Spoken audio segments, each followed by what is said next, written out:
Hello guys, ARY news की जानिब से मैं मोहम्मद हुनैन अमीन। क्रिप्टो करेंसी या बिटकॉइन, उसकी ख़बरें आजकल मार्केट में बहुत ज़्यादा ट्रेंड कर रही हैं और हों भी क्यों नहीं, क्योंकि इसकी वैल्यू में जो उतार चढ़ाव है आज से पहले किसी और चीज़ या किसी और एसेट या किसी और करेंसी में इतना ख़तरनाक उतार चढ़ाव नहीं देखा गया। ये करेंसी जो कि आज की तारीख में जब ये वीडियो रिकॉर्ड हो रही है $55,000 पर ट्रेड कर रही है, उसके लगभग, और उससे एक साल पहले, ठीक एक साल पहले इसकी वैल्यू $60,000 के लगभग थी सिर्फ। और अगर दिसंबर का डेटा देखा जाए, मतलब सिर्फ 3 महीने पहले, ये कोई $20,000 से $30,000 के दरमियान थी।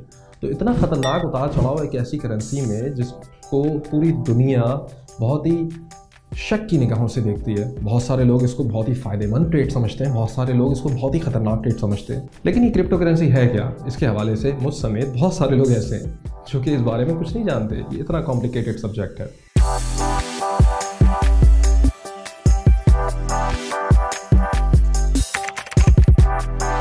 आपने कभी गेम खेला है? उस गेम में कुछ परचेजेस करनी होती हैं, कुछ ख़रीदो फरोख्त होती है। कभी आपने नया वेपन ख़रीदना होता है, कभी नई तलवार, कभी नया आर्मर, कभी नया जैकेट, कभी नया सूट, कभी नया घर। ये सब ख़रीदने के लिए उस गेम की एक मखसूस वर्चुअल करेंसी होती है। वो वर्चुअल करेंसी आप कैसे कमाते हैं? या तो आप गेम में बहुत अच्छी परफॉर्मेंस देते हैं, या जब आप गेम में साइन अप करते हैं तो सर्वर आपको खुद कुछ गिफ्ट के तौर पर दे देता है। और तीसरा तरीका ये होता है कि वो करेंसी आप पैसों के एवज, जो कि फ़ायद करेंसी या लीगल टेंडर करेंसी है, उसके थ्रू ख़रीद लेते हैं। तकरीबन कुछ ऐसा ही मामला क्रिप्टो करेंसीज़ के भी साथ है। बिटकॉइन की अगर मिसाल लें तो बिटकॉइन इंट्रोड्यूस किया गया था 2009 में। सतोशी नाकामोटो एक ऐसा शख्स है, एक फ़र्जी शख्स है जिसकी अभी तक कोई हकीकी पहचान सामने नहीं आई। उसने एक वाइट पेपर निकाला 2008 के अमेरिकन फाइनेंशियल क्राइसिस के बाद। उसमें लोगों ने सोचा और ये बात की कि कोई इंटरमीडियरी या कोई रेगुलेटर फाइनेंस का बीच में नहीं होना चाहिए, क्योंकि वो प्राइसेस को मैनिपुलेट कर सकते हैं, कंट्रोल कर सकते हैं, चीज़ों की वैल्यू को कंट्रोल कर सकते हैं, और इससे बहुत सारे लोगों को बहुत नुकसानात होते हैं। जब ये बिटकॉइन इंट्रोड्यूस हुआ तो इसकी कीमत $1 थी। $1 के एवज़ एक बिटकॉइन। लेकिन आज बिटकॉइन को करीब 11 साल से ऊपर हो चुका है और उसकी वैल्यू आज की तारीख़ में $55,000 के करीब है। और आज ही के दिन अमेरिकन फाइनेंशियल एनालिस्ट्स ने ये पेशन गोई की है कि आने वाले कुछ दिनों में, चूँकि इसमें टेस्ला मोटर्स और मास्टर कार्ड्स ने भी कंट्रीब्यूशन देना स्टार्ट कर दिया और इन्वेस्टमेंट स्टार्ट कर दी है, शायद ये $75,000 के लेवल तक पीक कर जाए। क्रिप्टो करेंसी हासिल करने के मेजर 3 तरीके हैं। सबसे पहला तरीका तो ये कि आप क्रिप्टो करेंसी की माइनिंग करें। माइनिंग ऐसा ही है कि भाई ज़मीन के अंदर कोई सिक्के रखे हैं सोने के और आपने वो खोद के निकालने हैं, जैसे कि माइनिंग का असल कॉन्सेप्ट है। लेकिन यहाँ वर्चुअल माइनिंग है। कुछ इसी तरह से आप यूँ समझ लें कि क्रिप्टो करेंसी का लेजर जो होता है, जिसमें इसकी रिकॉर्ड कीपिंग होती है, वो ब्लॉकचेन टेक्नोलॉजी है। ब्लॉकचेन टेक्नोलॉजी एक ऐसा वर्चुअल हैश कॉन्सेप्ट है कि जिसमें तमाम ट्रांजैक्शंस पूरी दुनिया में मौजूद जितने ही बिटकॉइन ट्रेडर्स हैं वो रिकॉर्ड करते हैं अपने पास से, जो इसकी सिक्योरिटी और इसकी वेरिफिकेशन का सबसे अहम ज़रिया है।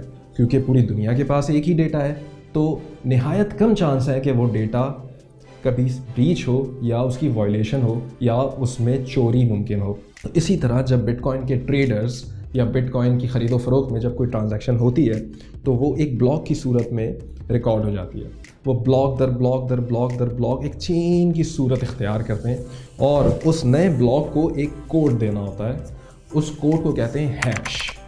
अब दुनिया में जितने भी माइनर्स हैं वो कोशिश करते हैं कि वो हैश क्रिएट करें। अगर वो हैश क्रिएट करते हैं तो उनकी लॉटरी लग जाती है, क्योंकि ये हैश क्रिएट करना इतना मुश्किल होता है और जो इसको हासिल कर लेता है उसको इनाम के एवज़ बिटकॉइन मिलता है। इसका दूसरा तरीका ये है कि आप जब माइनिंग करते हैं तो माइनिंग तो करते रहें, आप साथ साथ उसका लेजर भी मेंटेन करते रहें। मतलब आप बिटकॉइन के एक अकाउंटेंट हैं और इस सूरत में बिटकॉइन आपको उजरत के तहत कुछ शेयर या कुछ बिटकॉइन का हिस्सा आपको तनख्वाह के एवज़ देता।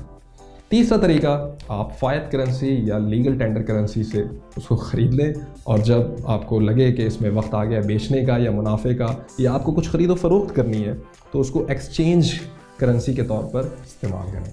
पाकिस्तान में इसका क्या स्टेटस है? पाकिस्तान में अगर इसकी बात की जाए तो स्टेट बैंक ऑफ पाकिस्तान ने 2018 में एक सर्कुलर जारी किया जिसके मुताबिक क्रिप्टो करेंसीज़ इलीगल हैं, इनकी कोई भी ट्रांजैक्शन लीगली रेगुलेटेड नहीं है और अगर कोई इदारा या कोई फाइनेंशियल इंस्टीट्यूशन इसकी ट्रांजैक्शन में मुलव्वस पाया गया है तो उसका केस फ्लैग करके फाइनेंशियल मॉनिटरिंग यूनिट यानी FMU को भिजवा दिया जाएगा। हालांकि इसके हवाले से एक केस हमारी कोर्ट में ज़ेर समाअत है और चूँकि ये सब जुडिस है इस पर कोई कमेंट करना गैर मुनासिब है, लेकिन ये बात जान लें कि पाकिस्तान स्टेट बैंक का ये किरदार है या ये कहना है कि चूँकि ये करेंसी रेगुलेटेड नहीं है, इसमें ये नहीं पता कि किसने किसको कितने कहाँ और कब और किस हवाले से पैसे दिए हैं, इसकी वजह से ये करेंसी एक शेडी है।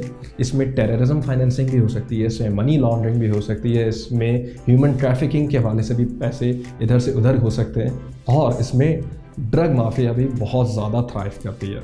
इसकी वजह से चूँकि हमारे पास ऐसी पॉलिसीज़ इन प्लेस नहीं है जो कि इस चीज़ को ओवरसी करें या इस चीज़ की निगरानी करें, तो पाकिस्तान में और पाकिस्तान जैसे कई ममालिक में क्रिप्टो करेंसी बैंड है। अच्छा, इसके नेगेटिव पॉइंट्स में सिर्फ सिक्योरिटी सूरत हाल या पॉलिसी का फुकदान ही नहीं है, बल्कि एक और चीज़ भी है कि ये जब माइनिंग की जाती है तो इसमें बिजली का कितना खर्च होता है और ये इन्वायरमेंट के लिए कितनी ख़तरनाक है। ये कहा जाता है कि पूरी दुनिया में जितनी भी माइनिंग रिग्स हैं या जिनको क्रिप्टो की ज़बान में नोड्स कहा जाता है, वो कंप्यूटर स्टेशन सारे जो कि माइनिंग में मुब्तला हैं, उनकी जो बिजली का खर्च है टोटल कुल मिलाकर वो एप्पल, फेसबुक और इस तरह की बहुत सारी कंपनीज़ का जो मुश्तरका या मजमूई खर्च है बिजली का, उससे भी ज़्यादा है और उससे पूरा का पूरा नॉर्वे मुल्क रोशन किया जा सकता है। क्रिप्टो करेंसी एक बहुत ही कॉम्प्लेक्स और पेचीदा सब्जेक्ट है, इसको एक वीडियो या कुछ लम्हात में कवर करना करीब नामुमकिन है।